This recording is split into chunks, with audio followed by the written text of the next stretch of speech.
Is a crazy number. ஆனால் அதுக்கு result இன்னும் நம்ம பார்க்கல.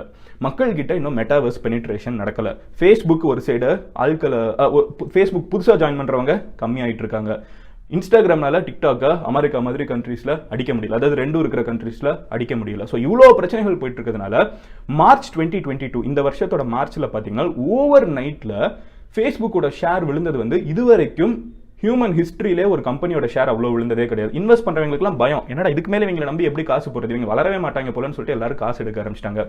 அந்த மாதிரி ஒரு ஃபால் இப்பவும் மெட்டாக்கு நடக்குது. எஸ்பெஷலி இலான் மஸ்க் ட்விட்டருக்குள்ளே போயிட்டு நிறைய சேஞ்சஸ் பண்ணுறப்போ ஃபேஸ்புக் ஒரு பூமர் கம்பெனியாகவே எல்லாரும் பார்க்க ஆரம்பிச்சிட்டாங்க. அதனால ஃபேஸ்புக்கை விட்டு எல்லாரும் விலகி போக, இன்வெஸ்ட் பண்ணுறவங்கலாம் விலகி போக மார்க் என்ன பண்ணுறாருன்னு பார்த்தீங்கன்னா, சரி ஓகே வெயிட் பண்ணுங்க, நானும் இலான் மஸ்க் மாதிரி டிராஸ்டிக்கான சேஞ்ச் மேக் பண்ண முடியும்னு சொல்லிட்டு 11,000 பேர் அவர் ஃபயர் பண்ணி கம்பெனியை ரன் பண்ண முடியும்னு அவர் நினைக்கிறாரு. அப்போ என்ன பிரச்சனை ஃபேஸ்புக்கில் இருக்குன்னு பார்த்தீங்கன்னா, ஒரு கம்பெனியில் நீங்கள் 16,000